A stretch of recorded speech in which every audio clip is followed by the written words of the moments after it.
শ্রীমদ্ ভগবদ গীতা যথাযথ কর্মযোগ শ্লোক 16 এবং প্রবর্তিতং চক্রং নানুবর্তয়তিহ যঃ আঘায়োরিন্দ্রিয়া রাম মোঘং পার্থ স জীবতি। অনুবাদ: হে অর্জুন, যে ব্যক্তি এই জীবনে বেদের দ্বারা প্রতিষ্ঠিত যজ্ঞ অনুষ্ঠানের পন্থা অনুসরণ করে না, সেই ইন্দ্রিয় সুখ পরায়ণ পাপী ব্যক্তি বৃথা জীবন ধারণ করে। তাৎপর্য: বৈষয়িক জীবন দর্শন অনুযায়ী অক্লান্ত পরিশ্রমের দ্বারা অর্থ উপার্জন করে ইন্দ্রিয় সুখ ভোগ করার যে অর্থহীন প্রচেষ্টা, তা অতি ভয়ঙ্কর পাপের জীবন বলে ভগবান তা পরিত্যাগ করতে নির্দেশ দিয়েছেন। তাই যারা জড়জাগতিক সুখ ভোগ করতে চায় তাদের এই সমস্ত যজ্ঞ অনুষ্ঠান করা অবশ্য কর্তব্য।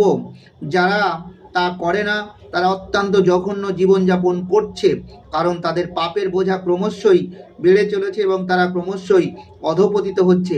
প্রকৃতির নিয়মে এই মনুষ্য জীবন পাওয়ার বিশেষ উদ্দেশ্য হচ্ছে কর্মযোগ, জ্ঞানযোগ ও ভক্তি যোগের মধ্যে একটিকে অবলম্বন করে আত্মোপলব্ধি করা।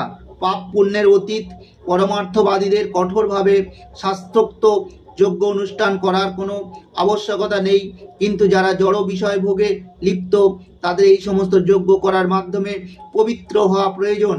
মানুষ নানা রকম ধরনের কর্ম লিপ্ত থাকতে পারে, কিন্তু ভগবানের সেবায় কর্ম না করা হলে সমস্ত কর্মই সাধিত হয় ইন্দ্রিয় তৃপ্তির জন্য। তাই পুণ্য কর্ম করে তাদের পাপের ভার লাঘব করতে হয়।